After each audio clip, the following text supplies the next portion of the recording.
Assalamualaikum warahmatullahi wabarakatuh. Eh, Sahabat pecinta YouTube dan juga para siswa dimanapun Anda berada. Ketemu lagi dengan saya, Edi Haryono. Tetap semangat, tetap belajar di rumah. Jangan lupa ikuti prosedur pencegahan COVID-19. Oke, tak lupa saya juga mengucapkan puji syukur kepada Allah SWT. Pada kesempatan pagi hari ini saya masih diberikan kesehatan, dan juga saya berdoa semoga para pemirsa dimanapun Anda berada juga sedang dalam keadaan sehat, sehingga bisa mengikuti atau menyimak video-video yang saya kirimkan. Oke, pada kesempatan pagi kali ini saya akan membahas materi tentang listrik dinamis.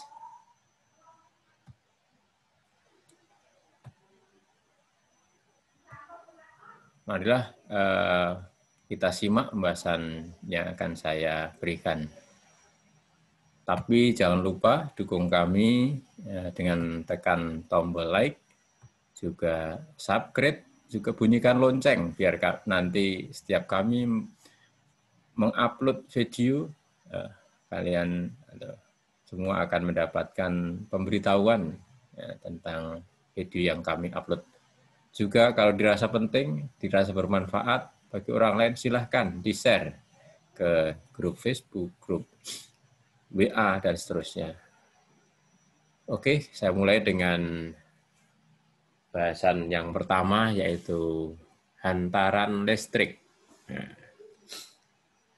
Benda ini dilihat dari kemampuan menghantarkan listrik, ini dibagi menjadi 3 di sini. Sudah saya tuliskan, sudah terpampang. Yang pertama adalah konduktor. Apa itu konduktor? Yaitu benda-benda yang sangat mudah untuk menghantarkan arus listrik. Ini konduktor. Di sini saya berikan contoh-contoh, ada tembaga, besi, aluminium, kuningan, emas, baja, raksa, perak. Ini adalah benda-benda yang sangat mudah menghantarkan arus listrik. Kemudian yang berikutnya adalah isolator. Isolator adalah benda-benda yang sulit, sukar untuk menghantarkan arus listrik. Saya beri contoh, di sini ada gelas, kaca, plastik, keramik, karet, kayu, kain wul, gabus, kemudian kertas.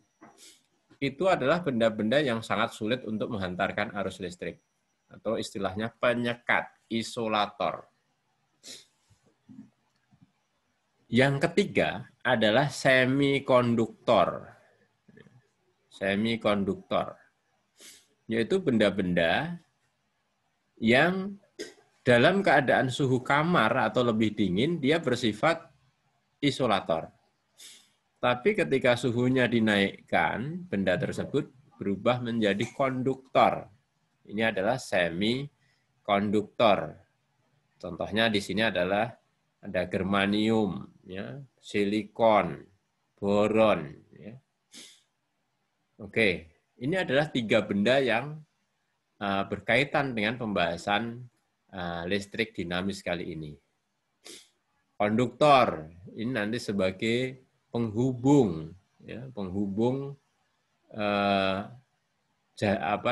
sebagai jalur perpindahan elektron atau muatan listrik. Isolator ini nanti sebagai penyekat. Ini saling melengkapi. Bapak, Ibu, anak-anak bisa bayangkan kalau ada konduktor tapi tidak ada isolator, luar biasa. Maka semua tidak bisa digunakan. Atau sebaliknya, isolator ada tapi nggak ada konduktor. Maka dari sini Allah menciptakan 2 benda ini yang saling melengkapi, berpasangan. Ada konduktor, ada isolator. Maka tadi saya sampaikan di awal, bersyukur karena diberi kesehatan. Sekarang bersyukur karena Allah berikan dua benda yang luar biasa bisa dimanfaatkan karena saling melengkapi.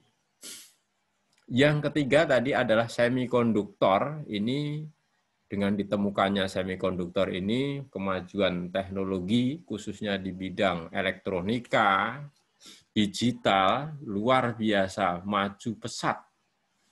Yang dulu ya, itu komputer itu besarnya mungkin sebesar rumah, sekarang dalam kotak kecil ya.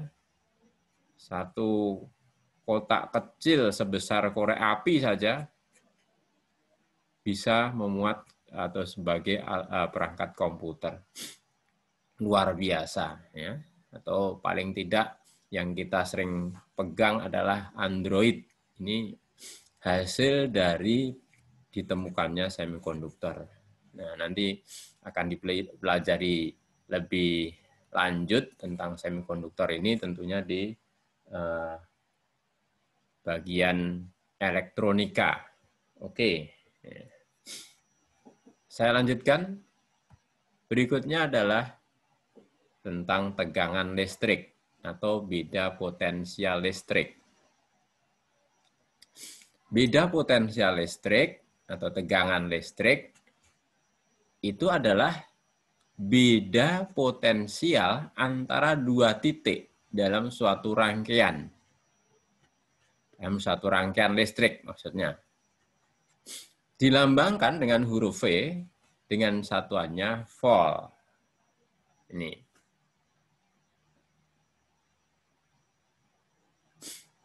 Ada juga yang mendefinisikan bahwa potensial listrik itu merupakan banyaknya energi potensial yang digunakan untuk memindahkan muatan-muatan listrik dari suatu titik ke titik yang lain. Tuh. Sehingga potensial listrik ada yang merumuskan ya bahwa potensial listrik itu V itu ini bisa energi listrik dibagi muatan ya. Tapi di sisi lain ada rumusan sesuai dengan hukum Ohm. Nanti kita bahas di situ. Pada kesempatan slide ini, di sini dijelaskan bahwa beda potensial antara dua titik. Dua titik yang dimaksud anak-anak perhatikan di sini. Ini ada titik, ini titik. Kemudian dua titik ini dihubungkan dengan konduktor dengan alat. Alatnya ini voltmeter, ini maaf, ini harusnya ini V, voltmeter. Maka voltmeter ini jarum voltmeter ini akan menunjukkan angka tertentu kalau ada beda potensialnya, kalau terjadi beda potensialnya. Kalau tidak terjadi beda potensial, maka akan menunjukkan angka 0. Di sini pada akumulator ini ada tempat di sini, ya, anoda dan katoda di sini. Ya. Nih, diukur dengan menggunakan voltmeter, maka pada layar voltmeter digital ini, kalau ada beda potensialnya, akan menunjukkan angka tertentu. Pemasangannya di sini secara paralel. Oke. Kita lihat di sini. Dalam slide ini ada dua gambar yang menunjukkan dua tempat, yaitu titik A dan titik B, atau dua benda, yaitu benda A dan benda B. Benda A jumlah muatan positifnya banyak sekali. 1, 2, 3, 4, 5, 6, 7, 8, 9, 10, 11. Benda B jumlah muatan positifnya ada 5. Maka benda A ini disebut benda A disebut memiliki potensial tinggi. Ya, tinggi, maaf. Ya. Sedangkan benda B ini potensial rendah. Nih. Artinya bahwa yang dimaksud dengan benda yang potensial tinggi itu benda yang jumlah elektronnya lebih sedikit, ya, atau lebih positif, ya, dibandingkan dengan yang potensialnya rendah. Yang potensialnya rendah itu yang jumlah elektronnya lebih banyak atau lebih negatif. Ini lebih negatif. Lebih negatif. Kalau ini tadi lebih positif. Nah, itu ya. Jadi sekali lagi, potensial tinggi berarti dia lebih positif. Potensial rendah berarti lebih negatif. Diilustrasikan dalam gambar rangkaian listrik ini, yang potensial tinggi itu yang bermuatan positif. Yang potensial rendah ini yang bermuatan negatif. Ya. Dalam simbol, ya, di simbol sumber tegangan, yang muatan positif itu garisnya lebih panjang. Ini yang positif, ini yang negatif. Nah, ini yang lebih panjang, ini positif, ini yang lebih pendek, ini negatif. Ini dalam simbol. Maka arus listrik, ya, nanti mengalir dari yang potensial tinggi menuju ke potensial rendah. Ini.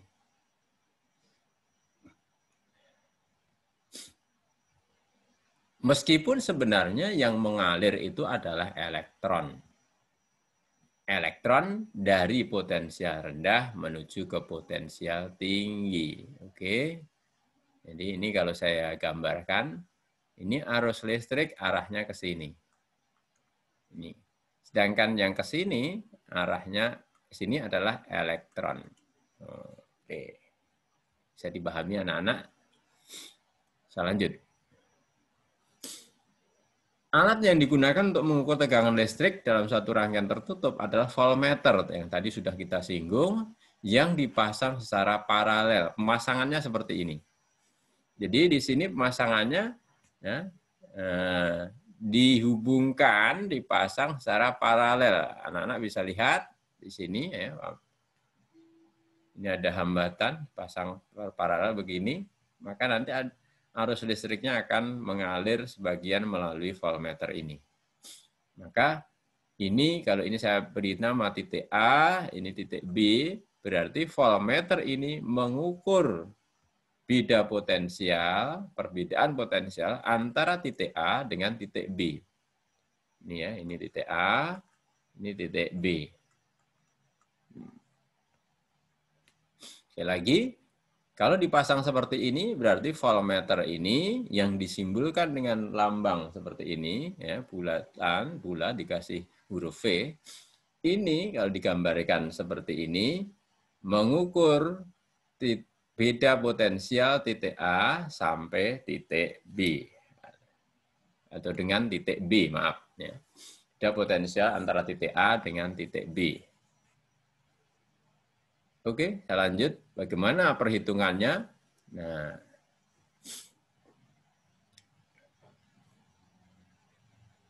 berapa besarnya potensial titik A dengan beda potensial titik A dengan titik B, ya, setelah diukur dengan menggunakan voltmeter itu, ya,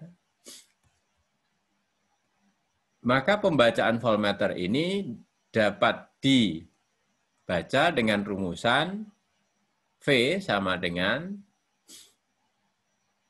skala yang ditunjuk dibagi skala maksimum paling besar dikalikan batas ukur. Oke? Kalau begitu, yang mana skala tunjuk yang ditunjuk? Yang ditunjuk oleh jarum adalah 8.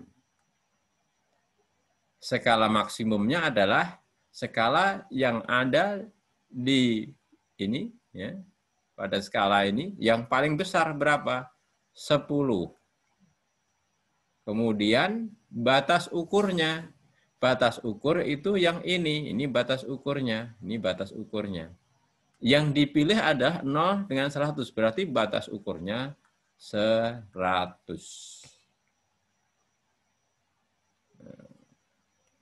100 volt. Maka potensial, beda potensial titik A dan B, kita sebut dengan VAB, ya,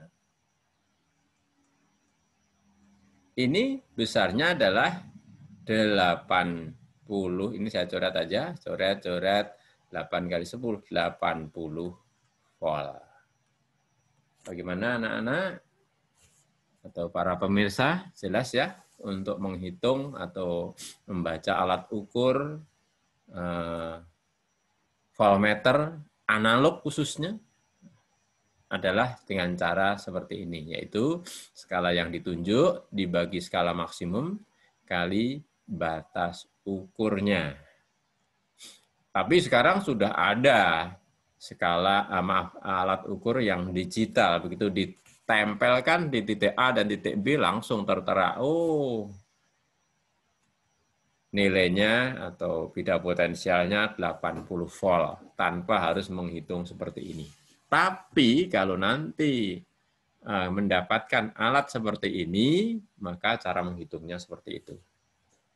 Oke, kita lanjutkan bahasan yang berikutnya, yaitu arus listrik. Arus listrik. Kuat arus listrik diberi simbol I, ya, adalah banyaknya muatan listrik, ya, Q, ya, muatan listrik Q dibagi atau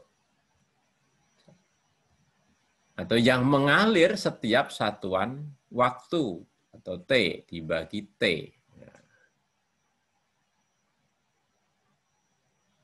Sekali lagi, kuat arus listrik adalah banyaknya muatan listrik atau Q atau elektron yang mengalir setiap satuan waktu. Kenapa di sini saya beri kurung elektron? Karena yang mengalir itu adalah elektron.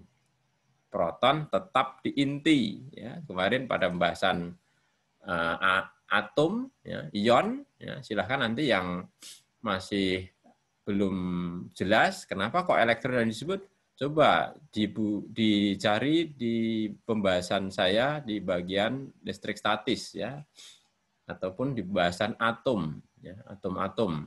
Ya, silahkan nanti kenapa kok elektron ini yang mengalir.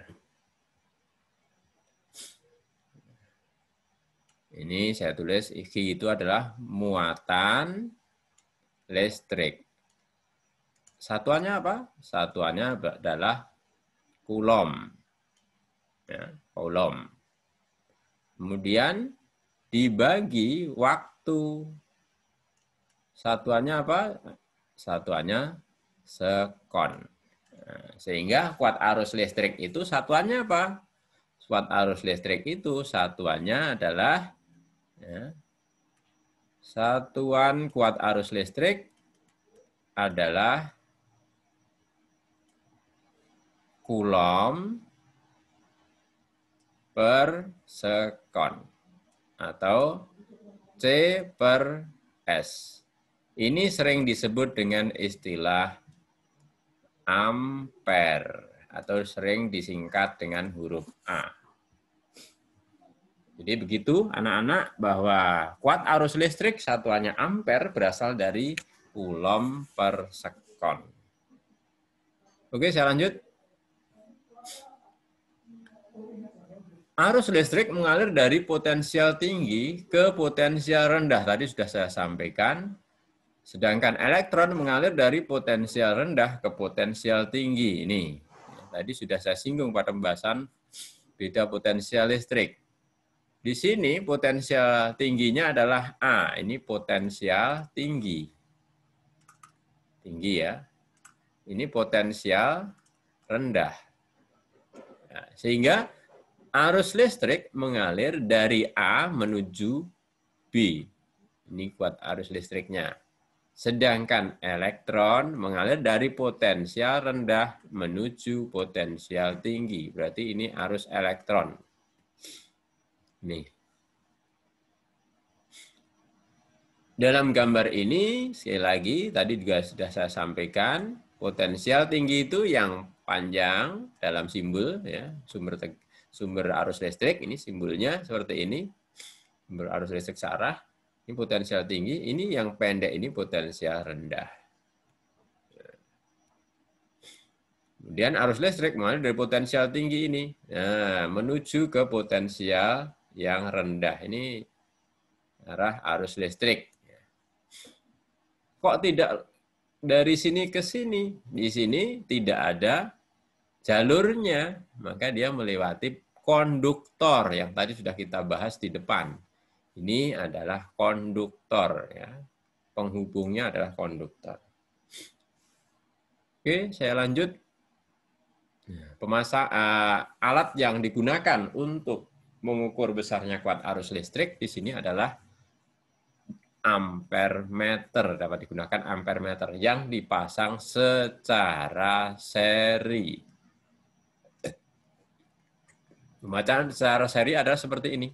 Ini adalah ampere meter. Yang ampere meternya.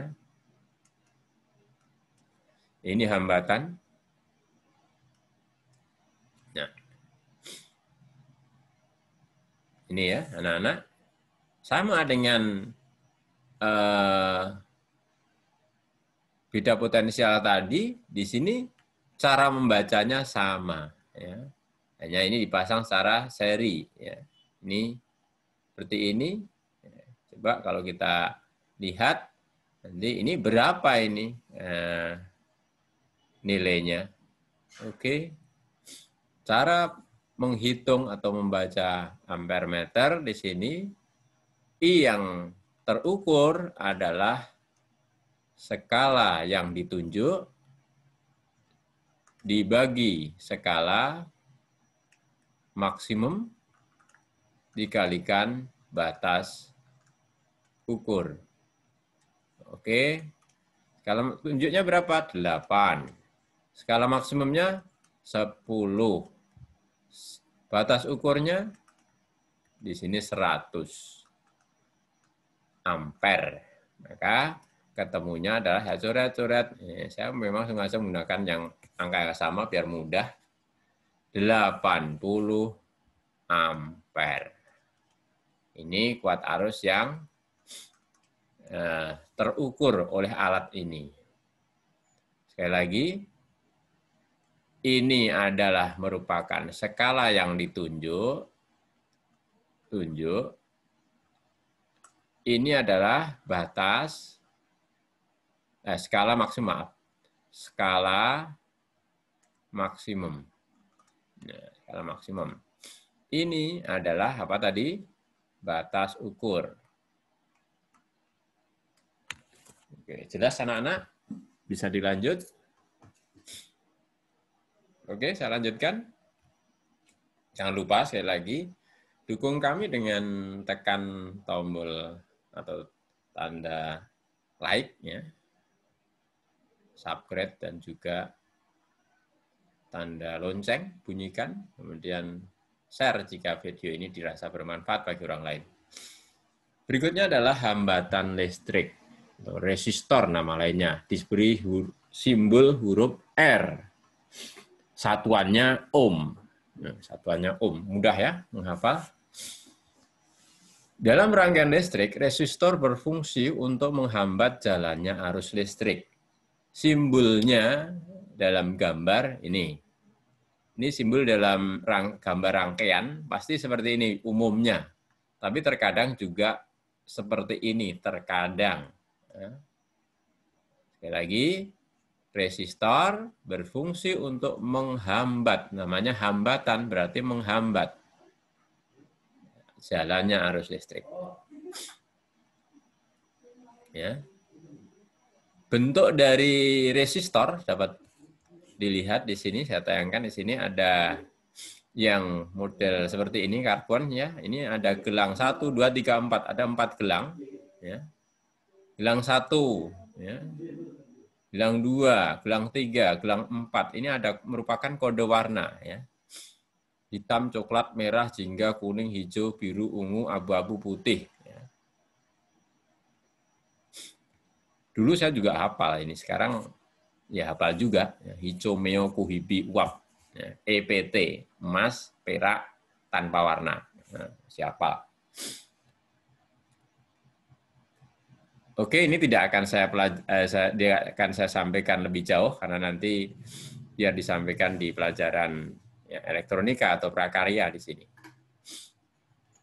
Tapi saya tunjukkan gambar-gambar tentang resistor atau hambatan. Di sini ada yang ini hambatan dari karbon tadi ya, ini karbon tadi ya, ini. Kemudian ini LDR, light ya. Light berarti ini peka terhadap cahaya. Sering digunakan untuk sensor cahaya ini. Ini LDR.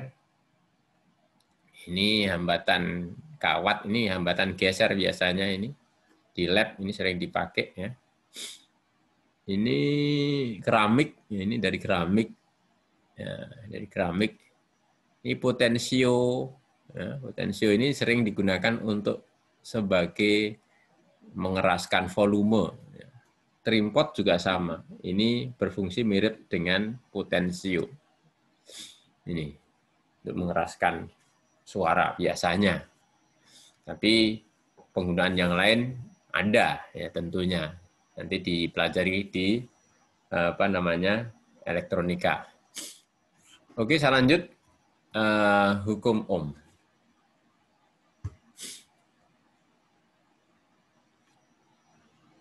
Di sini langsung tertulis rumusan hukum Ohm, I sama dengan V dibagi R. Apa maksudnya?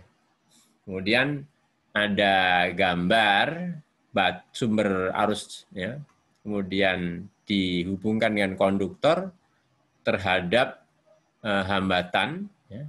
Maka di sini akan mengalirkan arus listrik sebesar I. Nah. Dan ada grafik di sini.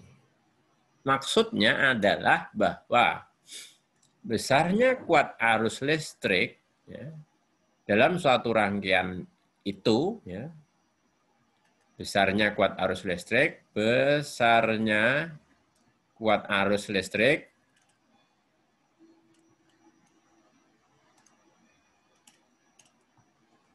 dalam suatu rangkaian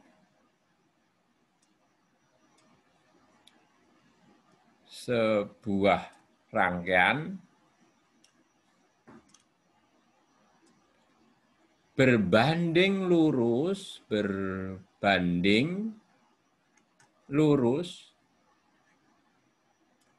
terhadap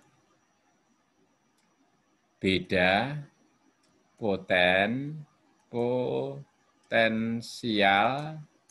listrik. Atau V. Besarnya kuat arus listrik tadi ini I, ya, berbanding dalam sebuah rangkaian listrik berbanding lurus terhadap beda potensial listrik atau V. Artinya kalau V-nya itu diperbesar, ya, V-nya diperbesar, I-nya juga semakin besar. Ini, Anda bisa lihat, maaf, ini ya. V-nya semakin kecil, I-nya juga semakin kecil. Bagaimana hambatannya? Dalam suatu rangkaian berarti hambatannya tetap, tidak berubah. Sekali lagi, dalam suatu rangkaian hambatannya tetap. Maka jika V, beda potensialnya diperbesar, kuat arus yang muncul, yang ditimbulkan akan semakin besar pula. Itu adalah bunyi dari hukum Ohm. Oke, Nanti kita bahas pada rangkaian listrik. Ini sekali lagi, ini penting, hukum Ohm ya, silahkan dihafal ini. Nah, lagi, V itu beda potensial listrik, tadi sudah kita bahas, satuannya volt, ya. Satuannya volt, R itu hambatan, satuannya ohm, I adalah kuat arus listrik. Ini saya beri keterangan. Ya. I sama dengan kuat arus listrik. Satuannya ampere. Kemudian V adalah beda potensial. Potensial listrik. Satuannya volt. Kemudian R, hambatan listrik. Satuannya ohm. Nah, ohm itu boleh dikasih simbol begitu atau ditulis OHM. Boleh. Oke, saya lanjut. Jelas ya? Saya lanjut.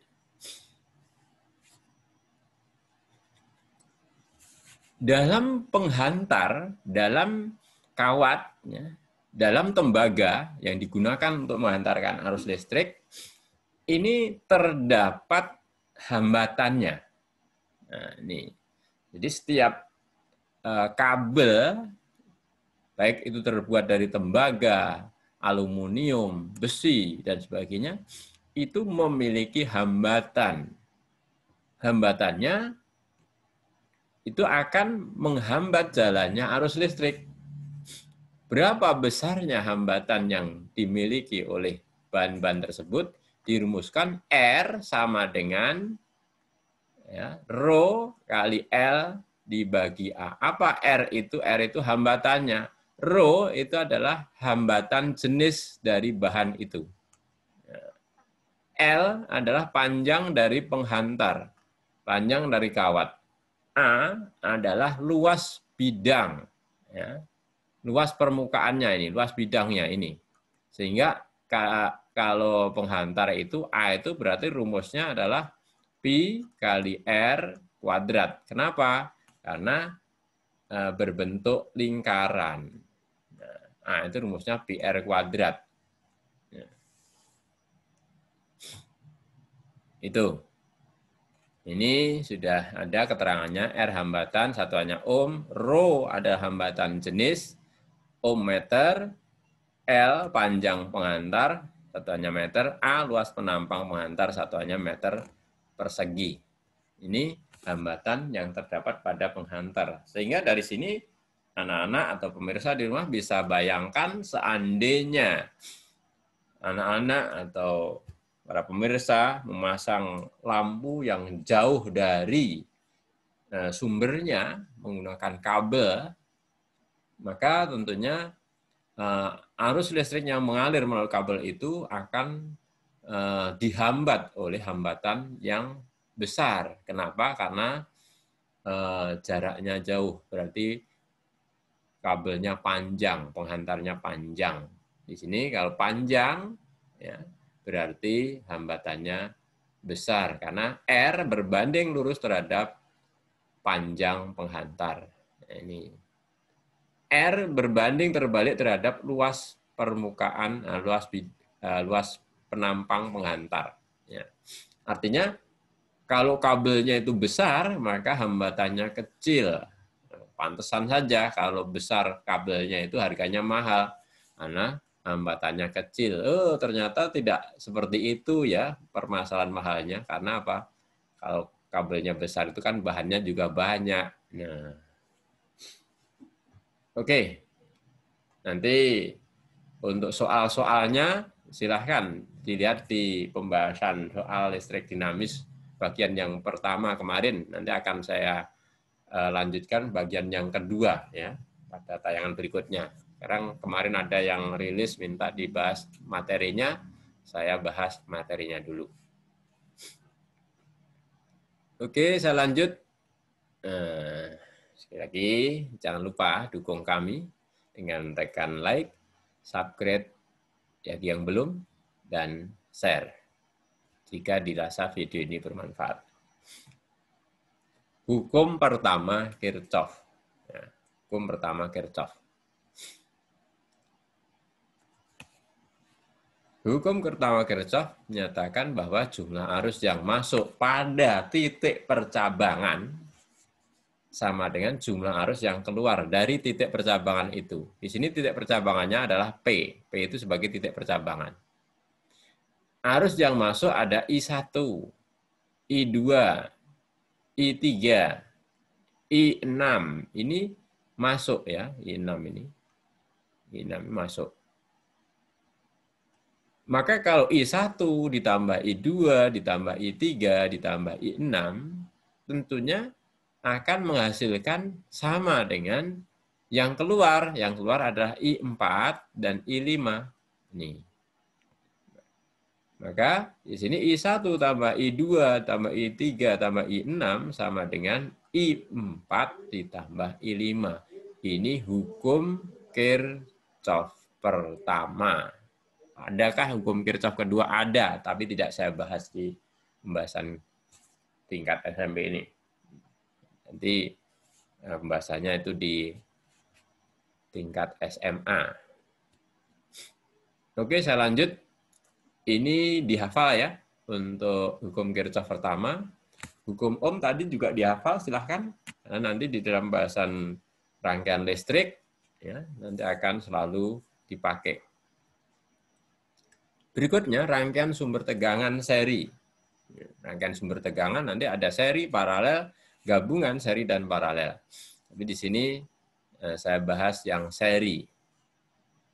Ada 3 sumber tegangan dirangkai secara seri, ya, yang masing-masing serupa, maka ya, dapat diganti dengan sebuah sumber tegangan yang disebut dengan E total dan R total.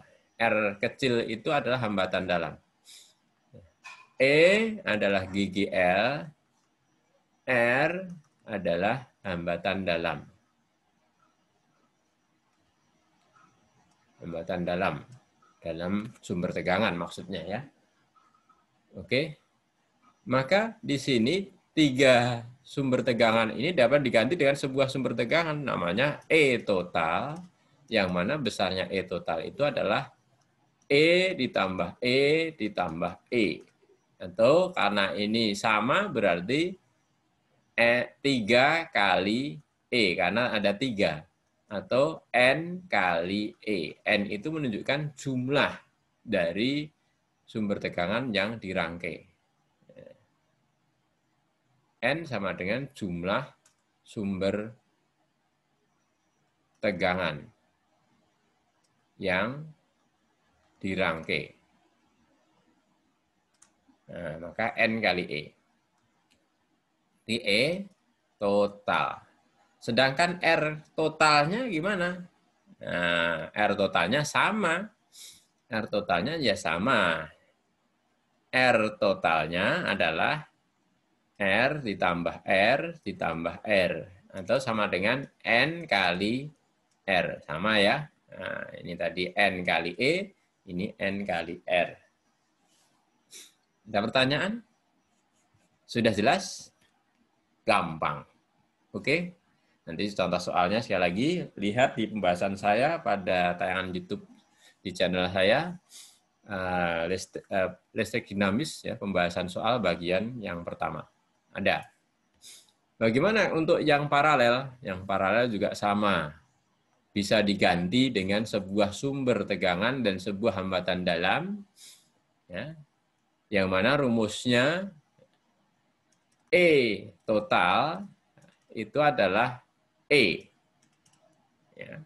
Kalau ini sama semua, maka E total adalah E. Nah, sedangkan R totalnya adalah R dibagi N. Apa N? N adalah jumlah sumber tegangan yang dipasang apa? Paralel. Nih. Di sini 3. Berarti N per 3. Nah, gampang kalau paralel ya. Oke, saya lanjut. Sekarang saya lanjutkan pada rangkaian hambatan, seri. Ada dua hambatan yang dirangkai secara seri dalam rangkaian tertutup.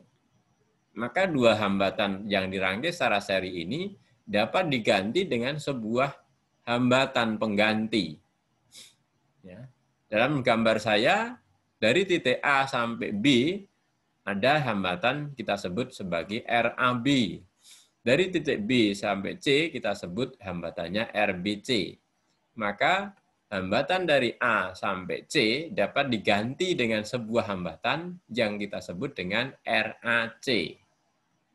Besarnya RAC adalah RAC sama dengan RAB ditambah RBC. Ini gampang. Ini tidak usah saya uraikan ya. Nah, uraiannya ada di pembahasan ya. Ini silahkan nanti dilihat di pembahasan saya. Kenapa ya, RAB tambah RBC? Ya oke. Itu nanti kita bahas. Nah, di pembahasan sudah ada. Nanti kalau diperlukan saya bahas lagi di halaman selanjutnya.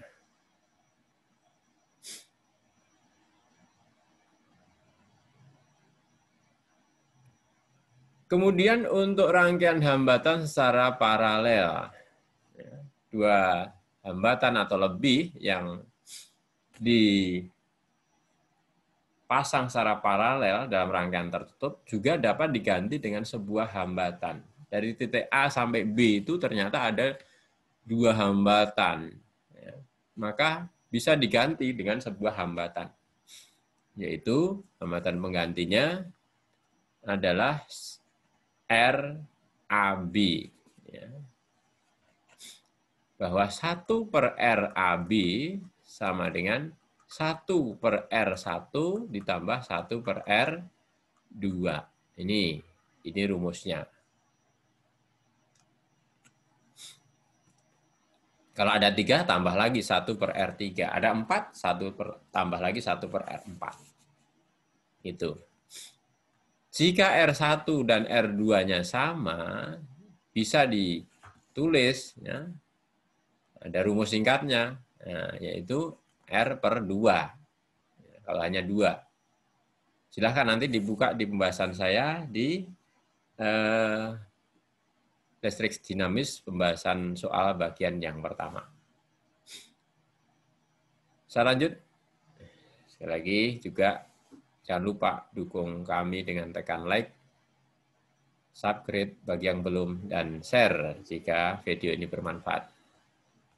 Rangkaian hambatan gabungan seri dan paralel. Seri dan paralel. Ini anak-anak bisa lihat, para pemirsa bisa lihat di sini ada sumber tegangan, ada 4 ya, dirangkai secara seri. Ada hambatan yang dirangkai secara paralel, ini paralel.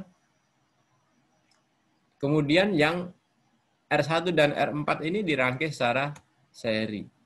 Ternyata hambatan ini bisa diganti dengan sebuah hambatan saja. R1, R2, R3, dan R4 ini bisa diganti dengan sebuah hambatan yang kita sebut adalah RAD. Kenapa disebut RAD? Karena hambatan pengganti dari titik A sampai D. Dari titik A melalui R1, dari titik B itu melalui R2 dan R3 sampai C, kemudian sampai titik D melalui R4. Bisa diganti dengan sebuah hambatan namanya RAD. Kemudian sumber tegangannya juga bisa diganti dengan sebuah sumber tegangan dan sebuah hambatan dalam, E total dan R total.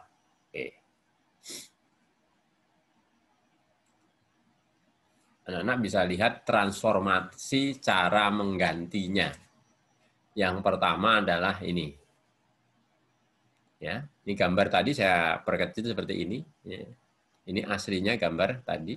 Kemudian gambar itu pertama ini diubah menjadi menjadi ini ya, menjadi E total dan R total. Tadi sudah ada rumusnya, silahkan nanti dibuka lagi tayangannya. Kemudian yang berikutnya ini, ya, ini merupakan pengganti dari BC ini, R2 dan R3. Nah, setelah itu maka ini R1, RBC, dan R4 diganti menjadi RAD. Saya tuliskan rumusnya biar ini, biar jelas ya. Yang pertama, E total, ya, E totalnya sama dengan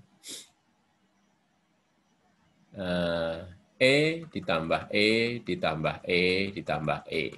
Ada 4 kan? Ya.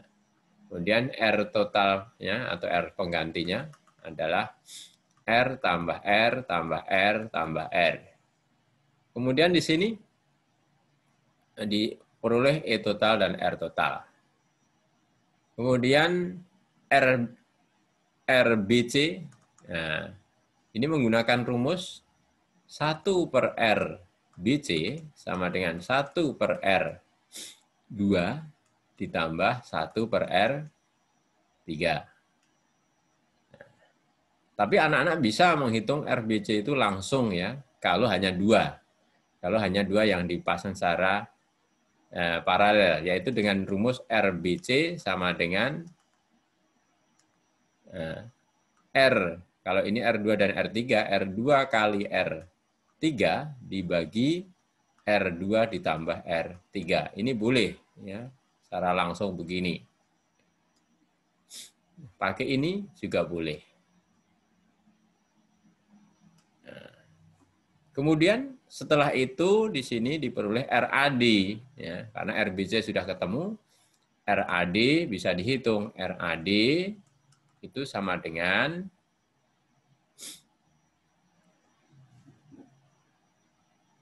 R1 tambah RBC ditambah R4. Ini adalah RAD. Ini sekali lagi, ini adalah transformasi cara menyederhanakan hambatan yang dipasang secara baik seri maupun paralel. Jelas ya anak-anak? Oke, saya lanjut. Nah, saya lihat dulu bentar. Oh, ini.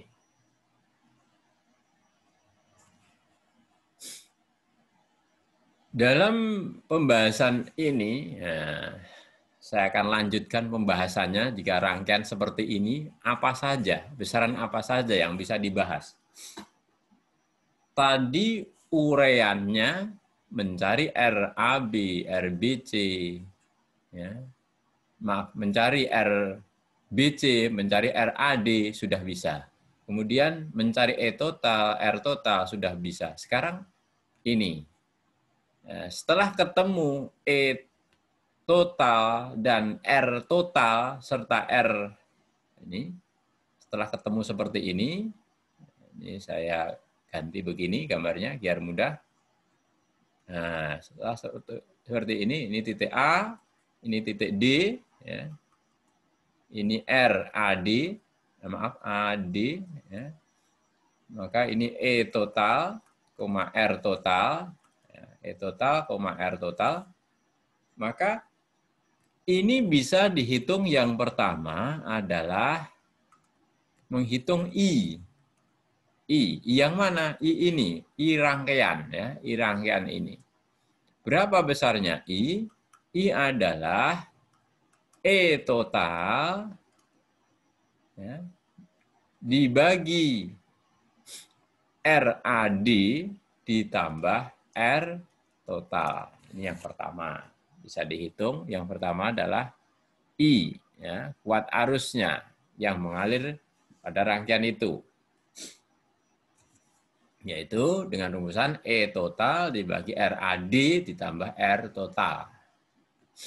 Nah, sekali lagi, I yang mana? I yang ini, yang saya lingkari ini. Ini. Ya, ini adalah bisa dihitung dengan rumusan ini. Ya, yaitu I yang ini. Nah, Yang kedua bisa dihitung, nah dari sini bisa dihitung VAD, VAD, VAB, nah, VAB, VAB. Apa rumusnya VAB? VAB itu I kalikan R1. Ini VAB. Kenapa I kali R1? Yang melewati A sampai B itu sebesar I. Kemudian hambatan yang dari A sampai B adalah R1. Maka I kali R1. Demikian juga VCD. VCD itu I kali RCD. Kenapa? Sama. Karena yang melewati dari C sampai D itu I, yang dilewati adalah R4. Nah, RCD itu R4 ya, maaf. Nah, saya ganti di sini ya. Atau saya samakan ya, kali R4. Bagaimana kalau VBC? Ya, VBC dapat dihitung, yaitu I kali RBC. Nah, I kali RBC. Tadi RBC sudah dihitung ya dengan menggunakan 1 per R2 ditambah 1 per R3. Bagaimana cara mencari I1 dan I2?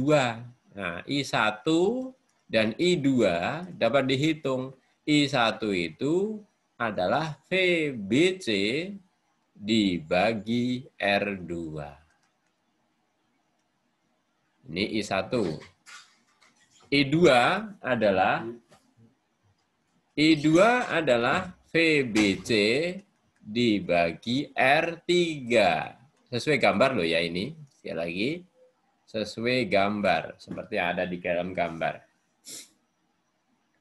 Nah, jadi ini, lagi, I1, ini adalah VBC dibagi R2.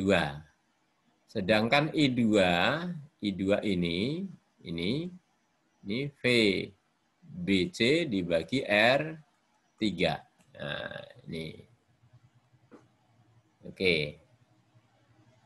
Sesuai dengan hukum Kirchhoff tadi, ya, coba sesuai dengan hukum Kirchhoff, ini I, ya, perhatikan di sini I kuat arus, I lagi, sampai sini masih I ya, melewati R1 masih I, sampai di titik B, itu akan pecah I-nya menjadi I1 dan I2.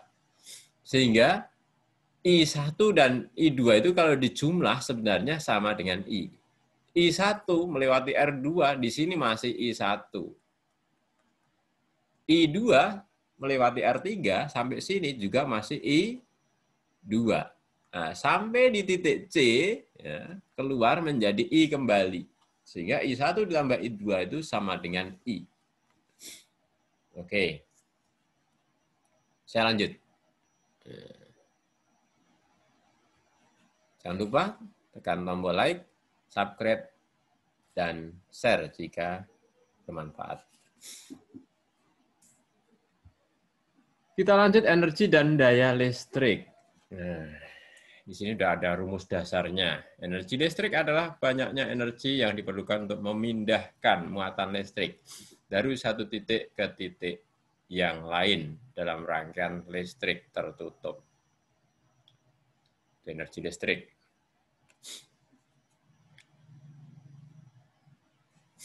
Maka dirumuskan W sama dengan I kali V.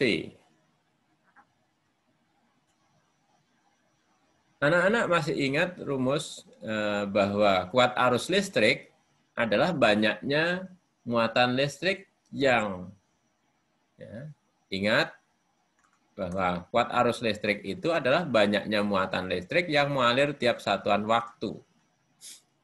Sehingga di sini I itu, muatan listrik itu bisa dirumuskan banyaknya arus listrik dikalikan waktu.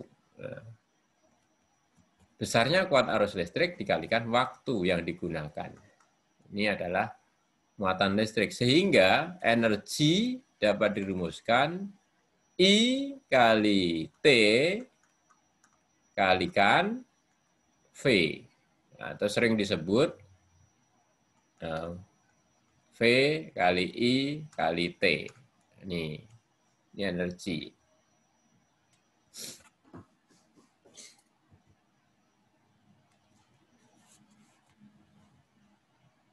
Juga bahwa ingat hukum Ohm, kalau kita ingat hukum Ohm, ingat hukum Ohm, maka V, ya, I itu adalah V dibagi R. I adalah V dibagi R. Sehingga W itu bisa dihitung dengan rumusan V kalikan V kalikan T dibagi R. Berarti V kuadrat kali T dibagi R. Nah, ini rumusan B. Banyak sekali. Ya, kalau diuraikan banyak sekali. Kalau V-nya diganti, V sama dengan I kali R, hukum Ohm ini ya. Kalau hukum Ohm dijabarkan, maka V-nya diganti bisa diperoleh W itu adalah I kali R kali I kali T. I kali R kali I kali T. Atau I kuadrat, ya, ini I ya, yang dikira 1, kali R kali T. Ini adalah rumusan dari energi listrik. Ya, masih banyak, nanti bisa digali lagi. Jadi sekali lagi, energi listrik itu adalah banyaknya energi yang digunakan untuk memindahkan muatan. Ya, muatan di sini elektron ya. Ya.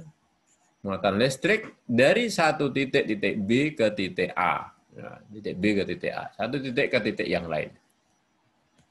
Oke, lanjut. Sedangkan daya listrik, ya, daya listrik P adalah banyaknya energi listrik ya, yang digunakan setiap satuan waktu. Satuan daya listrik adalah watt. Nah, maaf, tadi yang satuan energi listrik tadi, apa satuannya? Satuan energi listrik adalah joule. Nah, joule ya, atau sering disingkat J. J besar. Nah,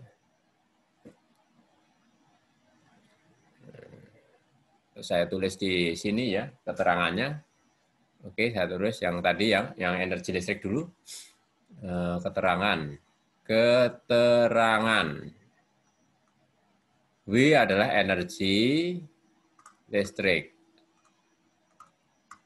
Kemudian T adalah waktu dalam sekon. Energi listrik tadi dalam satuan joule. Kemudian V adalah bida potensial listrik. Ya, satuannya adalah volt. I adalah kuat arus listrik. Satuannya apa? Ampere. Kemudian R adalah hambatan listrik. Satuannya ohm. Masih ada tadi? Ya. Oh ada. Tadi C adalah muatan listrik. Ya, listrik. Satuannya adalah coulomb. Oke, untuk yang daya listrik, ya, daya listrik satuannya watt. Ya. Kemudian banyaknya energi listrik B tadi, ya, satuannya joule. Ini satuannya Joule. Satuannya Joule. Yang digunakan dalam satuan waktu T, satuannya apa tadi? Sekon. Nah.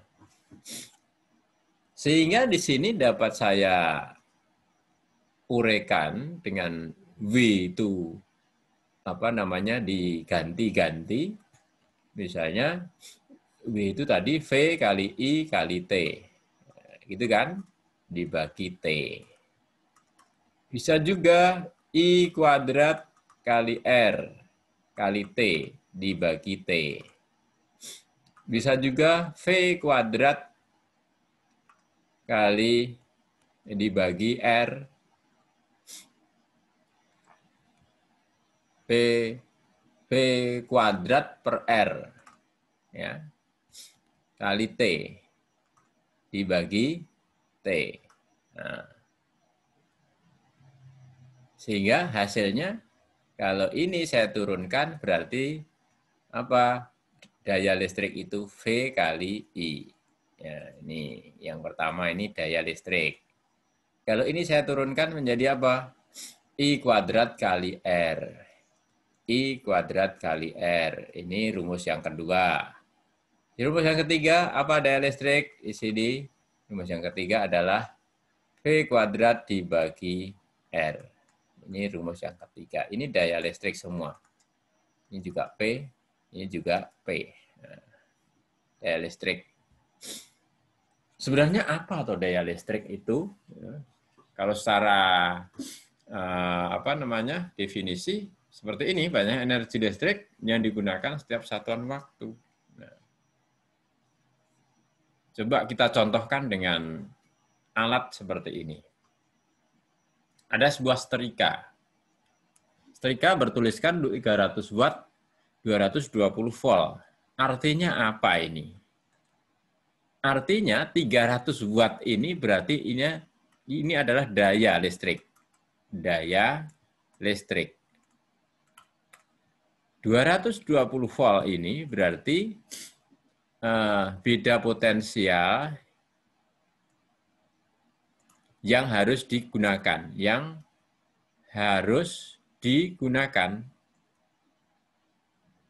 Nah, artinya bahwa jika alat ini, jika setrika tersebut dipasang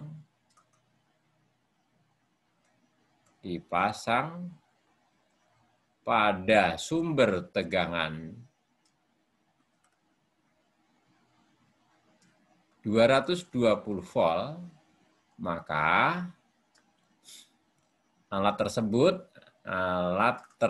atau setrika tersebut akan menggunakan atau mengubah ya boleh menggunakan energi listrik sebesar 300 Joule setiap detiknya. Nah, setiap detiknya 300 Joule. Jadi sekali lagi, alat ini kalau dipasang pada sumber tegangan yang sesuai, di sini sesuai berarti 220 volt. Alat ini akan menggunakan energi atau mengubah energi listrik ya, sebesar 300 Joule setiap detiknya. Dari sini tentunya Bapak Ibu bisa bayangkan di rumah ini tiap malam, ya, tiap hari, ya, sehari semalam 24 jam, ini menyalakan alat-alat listrik, kira-kira berapa energi yang digunakan. Dalam 1 detik aja setrika itu 300 Joule, ya, atau 300 watt. Ya. Kemudian ada dispenser 350 watt, ada rice cooker 350 watt atau magicom ketika dipakai untuk masak nasi. Kemudian ada pompa air 125 watt. Semua itu adalah menggunakan energi sesuai yang tertulis di speknya. jika dipasang pada sumber tegangan yang sesuai pada speknya di situ. Ini. Oke, satuan dari daya listrik di sini bisa dengan satuan yang lain. Maaf, sini aja. Satuan daya listrik, ya. Satuan daya listrik, maaf, satuan energi listrik. Maaf, ini karena tempatnya tidak ada tadi, terus di sini. Satuan energi listrik yang lain, saya sisipkan di sini. Satuan energi listrik yang lain adalah kWh. Apa kWh itu? Atau setaranya dengan berapa? Nah, kWh itu kilowatt hour. Ya. 1 kWh sama dengan 1000 Wh. Nah, apa Wh itu? Wh itu berarti watt jam, watt hour, ya, watt jam. Artinya dalam perhitungan ini menggunakan satuan waktunya jam. Ya. Artinya kalau setrika ini digunakan dalam 1 jam, setrika ini kalau digunakan dalam 1 jam, dia akan menggunakan energi sebesar 300 watt jam. Ini. Dalam 1 jam, energi yang digunakan adalah 300 watt jam. Ini pada setrika ini. Oke, saya lanjut. Ini nanti ada pembahasan soal-soalnya di listrik, ya, pembahasan listrik dinamis, ya, bagian yang kedua, tapi belum tayang. Insya Allah nanti akan saya bahas soal-soalnya. Sekarang teorinya dulu. Perubahan energi listrik menjadi energi bentuk lain. Di sini energi listrik itu merupakan energi yang sangat mudah diubah. Buktinya apa? Nah, bisa diubah menjadi bentuk energi yang lain nih. Menjadi bel listrik berarti menjadi bunyi, ya. Digunakan untuk memutar kipas angin berarti menjadi energi gerak. Digunakan untuk mensetrika berarti diubah menjadi energi kalor atau solder, ya, energi kalor. Kemudian digunakan untuk menyalakan lampu, berarti diubah menjadi energi cahaya, meskipun juga ada kalornya. Nah, digunakan untuk menyalakan tape recorder atau radio, nah, berarti digunakan untuk atau diubah menjadi energi bunyi. Pengarah suara juga menjadi bunyi. Oke. Bagaimana perhitungannya kalau energi listrik itu diubah menjadi bentuk lain?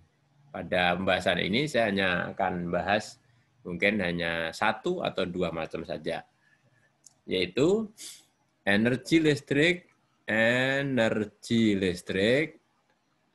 diubah menjadi misalnya kalor, kalor aja, ya, mudah. Maka pembahasannya adalah W sama dengan Hi. Listrik, ya, sama dengan kalor. Ini kalor kan, ini Q di sini bukan muatan listrik, tapi di sini adalah kalor. B di sini energi, ini adalah energi listrik. Sehingga akan dihasilkan rumusan bahwa V kali I kali T sama dengan M kali C kali delta T. Masih ingat anak-anak? Nah, maaf, ini T delta T-nya T besar, ya, ini perubahan suhu, nanti tidak keliru. Nah, oke. delta T. Oke. Atau P kali T sama dengan M kali C kali delta T. Oke, ini adalah rumusan energi listrik diubah menjadi energi kalor. Nah, terangannya adalah V kali I kali T, tadi sudah tahu V-nya beda potensial, I-nya kuat arus listrik, T-nya waktu, kemudian V itu daya listrik, T itu waktu, sedangkan M di sini massa. M adalah massa benda. Kan digunakan misalnya untuk memasak nasi, berarti massa benda, massa nasinya. Satuannya kilogram. C adalah kalor jenis. Satuannya adalah Joule per kilogram derajat Celcius. Delta T adalah perubahan suhu. Satuannya adalah derajat Celcius. Ini. Jadi masih ada tempat, saya beri keterangan yang lain. Nah, di sini V adalah energi listrik. Energi listrik. Satuannya Joule. Kemudian V di situ adalah kalor. Energi kalor, satuannya juga Joule. Dan V itu beda potensial, I kuat arus listrik, T ya, adalah waktu, P daya listrik, T waktu. Ini jika energi listrik diubah menjadi kalor. Bagaimana kalau energi listrik diubah menjadi gerak? Energi listrik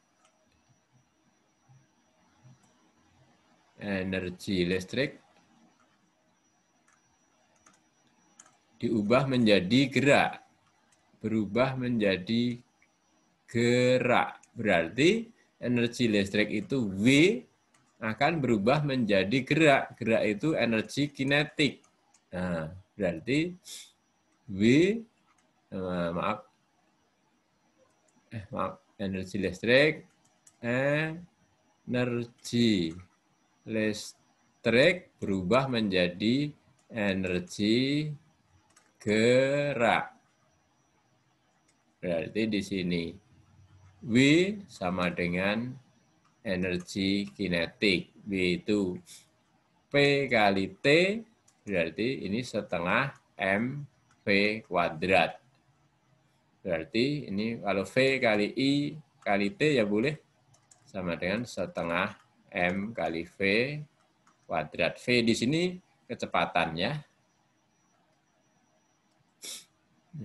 M-nya massa, keterangannya M sama dengan massa benda. Satuannya kilogram. V kuadrat adalah, V adalah kecepatan. Bukan nggak pakai kuadrat ya. Nah, yang kuadrat rumusnya, keterangannya ini tentunya nggak pakai. Kecepatan gerak benda. Satuannya adalah meter per sekon. Oke. Ini sekali lagi kesetaraan energi listrik kalau diubah menjadi energi bentuk lain. Nanti pertanyaannya kira-kira seperti apa? Pertanyaannya biasanya kalau tentang energi listrik diubah menjadi energi gerak, itu berapa kecepatan yang dihasilkan? Nah, misalnya, itu berapa lamanya? Nah, kalau di sini energi listrik diubah menjadi kalor, pertanyaannya, dalam waktu sekian, ya, setelah sekian menit, setelah sekian jam, berapa suhunya? Suhu yang dihasilkan. Nah, kalau diinginkan suhunya menjadi sekian, berapa waktu yang digunakan? Maka jangan heran kalau sekarang ada alat-alat elektronika, ya, khususnya di yang berkaitan dengan listrik di sini ya. Misalnya rice cooker, magicom, kemudian oven listrik, itu bisa memperkirakan sudah masak, sudah matang. Ya. Nah, ini rumusnya, bahwa energi listrik bisa diubah menjadi energi kalor. Oke, saya kira dengan penjelasan saya ini mudah-mudahan bisa jelas ya. Jangan lupa tekan like, share bagi kalau dirasa bermanfaat, dan subscribe bagi yang belum, dan bunyikan tombol lonceng. Dan jika video ini dirasa bermanfaat, sekali lagi share ke grup-grup teman kalian. Dan akhirnya saya mengucapkan terima kasih atas perhatian semuanya, dan jika ada kekurangan saya mohon maaf yang sebesar-besarnya. Dan sekali lagi penjelasan selanjutnya berada di pembahasan soal-soal baik bagian yang pertama maupun bagian yang kedua yang akan terbit. Bagian pertama sudah terbit, silahkan diikuti. Terima kasih. Assalamualaikum warahmatullahi wabarakatuh.